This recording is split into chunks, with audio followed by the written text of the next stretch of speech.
Assalamualaikum warahmatullahi wabarakatuh. Selamat malam, Bapak Asep Awan Jatnika. Pada kesempatan kali ini, saya Lutfi Gosandinarta dengan NIM 1062447 akan menjelaskan mengenai proyek dari kelompok 11.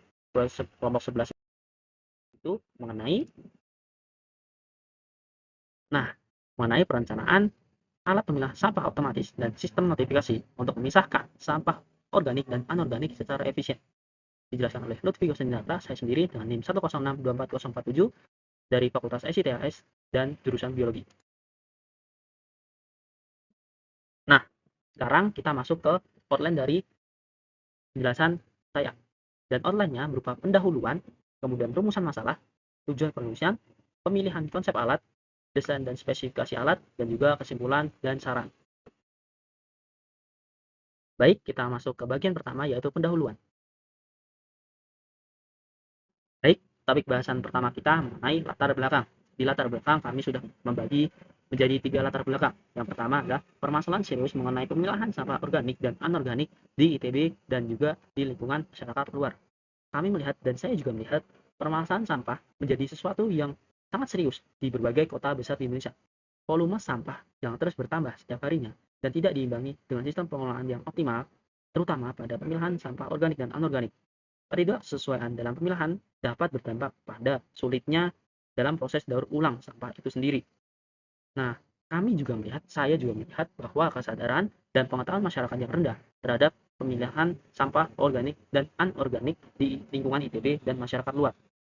Sehingga diperlukan adanya pendekatan dengan teknologi yang mampu membantu dalam proses pemilihan sampah secara lebih praktis, lebih efisien, dan juga otomatis sebagai solusi atas permasalahan ini. Dan pada topik latar belakang yang terakhir adalah teknologi alat pemilah sampah organik dan anorganik telah dikembangkan sebelumnya.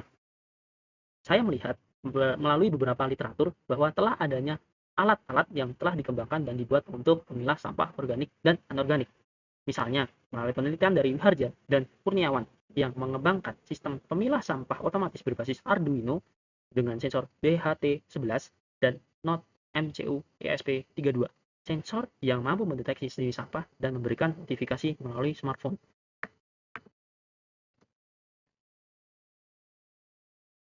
Topik bahasan selanjutnya mengenai rumusan masalah. Nah, rumusan masalah ini kami bagi menjadi 3. Yang pertama, faktor pengaruh.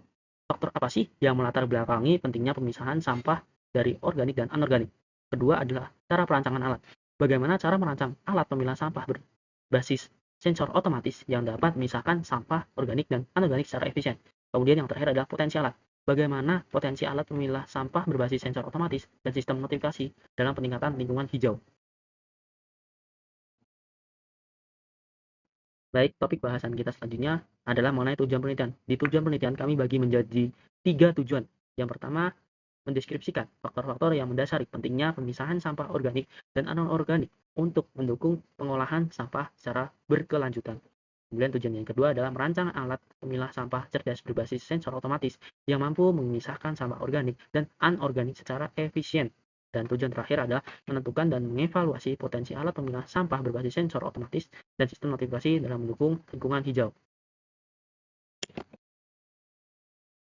Nah, bagian pembahasan selanjutnya mengenai pemilihan konsep alat. Kami telah mengajukan 3 alternatif konsep. Alternatif konsep pertama berupa bentuk balok dengan sistem notifikasi sampah organik dan anorganiknya adalah 2 lampu LED dengan beda warna. Kemudian alternatif konsep yang kedua yaitu dengan bentuk kubus dan dengan sistem notifikasi berupa layar LCD untuk mendeteksi sampahnya organik atau anorganik. Kemudian alternatif konsep ketiga dengan bentuk tabung dan sistem notifikasi sampah organik dan anorganik berupa speaker suara. Nah, setelah kami membuat alternatif konsepnya, kami juga telah membuat dari komponen-komponen yang ada di dalam setiap konsep-konsepnya dan juga keunggulan-keunggulannya. Kami buat berdasarkan tabel ini. Nah, dari tabel ini kami telah diskusikan bersama dan kami berikan skor untuk setiap konsep-konsepnya. Dan skor tertinggi jatuh kepada konsep pertama. Dan kami juga memilih konsep pertama untuk bentuk dari desain alat kami.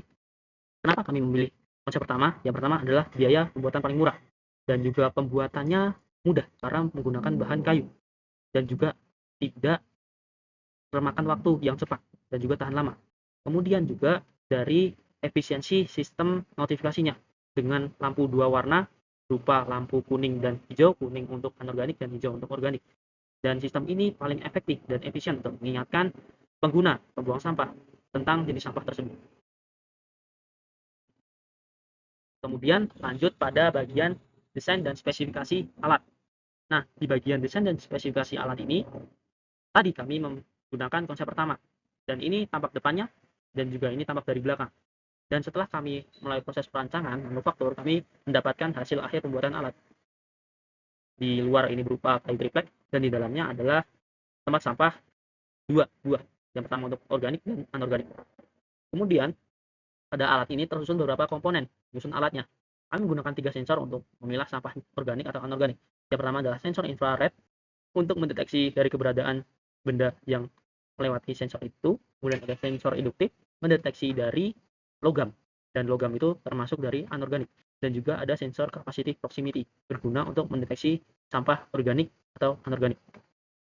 Nah, 3 sensor ini kami hubungkan menjadi satu kode-kodenya dalam Arduino Uno. Di sini kami menginput dari kode beberapa sensor tersebut dan juga servonya untuk menjalankan satu sistem tunggal.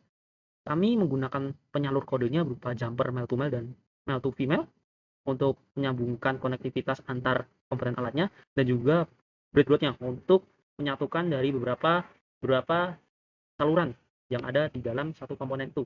Kemudian di sini ada servo. Kami menggunakan 2 buah servo SG90 untuk menggunakan tuas memilah sampah organik atau anorganik. Kemudian kami menggunakan holder dari baterai. Holder dari baterai ini kami menggunakan 2 untuk inductive proximity dan juga capacitive proximity. Dan baterainya kami juga menggunakan 2, 9 volt, satunya untuk induktif dan satunya 9 volt juga untuk kapasitif. Tadi kami menggunakan sistem notifikasi berupa lampu LED. Untuk yang hijau adalah organik dan kuning anorganik. Kita lanjut pada bagian selanjutnya berupa kesimpulan dan saran. Kesimpulannya, yang pertama adalah faktor yang melatar belakangi pentingnya pemisahan sampah organik dan anorganik adalah karena perbedaan karakteristik kedua jenis sampah tersebut yang dapat mempengaruhi proses daur ulangnya, dampaknya terhadap lingkungan, serta ketentuan hukum yang mewajibkan masyarakat untuk memilah sampah dari sumbernya langsung. Kemudian, kesimpulan kedua adalah alat pemilah sampah cerdas yang dirancang terbukti mampu memisahkan sampah organik dan anorganik secara efisien dengan memanfaatkan kombinasi 3 jenis sensor, yaitu capacitive proximity sensor, inductive proximity sensor, dan juga infrared sensor. Kami telah menggunakannya langsung untuk mendeteksi 150 jenis sampah, dan alat ini efisien dan juga benar mendeteksi dari sampah organik dan anorganik. Kemudian kesimpulan ketiga adalah potensi alat ini dalam mendukung pengelolaan lingkungan hijau cukup besar, karena selain membantu proses pemilahan sampah secara otomatis, alat ini juga berfungsi sebagai sarana edukatif yang mendorong kebiasaan memilah sampah sejak dini di lingkungan kampus ITB dan juga luar kampus ITB. Nah, bagian selanjutnya adalah saran. Kami membagi menjadi 5 saran untuk pengembangan alat selanjutnya yang lebih baik lagi. Yang pertama, perlu dilakukan pengembangan sistem sensor dan klasifikasi agar alat mampu mengenali lebih banyak kategori sampah, termasuk sampah B3, medis, dan jenis lainnya yang relevan dengan kebutuhan pengelolaan lingkungan modern. Saran kedua adalah optimalisasi material dan desain struktural. Perlu dipertimbangkan guna meningkatkan durabilitas alat. Misalnya, dengan menggunakan bahan tahan air lebih tahan lagi daripada kayu dan juga tahan lama untuk penggunaan luar ruangan sehingga dapat tahan lama digunakan. Kemudian saran ketiga adalah integrasi dengan sistem berbasis Internet of Things atau IoT seperti aplikasi ponsel atau dashboard pemantauan real time dapat ditambahkan untuk memperluas cakupan pemantauan, pelaporan, dan edukasi berbasis data. Kemudian yang keempat adalah sosialisasi dan edukasi kepada masyarakat luas mengenai penggunaan alat dan pentingnya pemilahan sampah harus dilakukan secara berkelanjutan agar tujuan dari alat ini tidak hanya fungsional namun juga transformatif dalam mengubah kebiasaan masyarakat. Kemudian saran terakhir adalah uji coba di berbagai lokasi dan skala seperti skala sekolah, perkantoran, dan tempat umum lainnya. Nah, hal tersebut perlu dilakukan untuk mengevaluasi kinerja alat dalam berbagai kondisi dan tingkat penggunaan lebih lanjut. Nah, sekian presentasi proyek dari kelompok 11 mengenai perencanaan alat pemilah sampah organik dan anorganik. Terima kasih telah mendengarkan dan wassalamualaikum warahmatullahi wabarakatuh.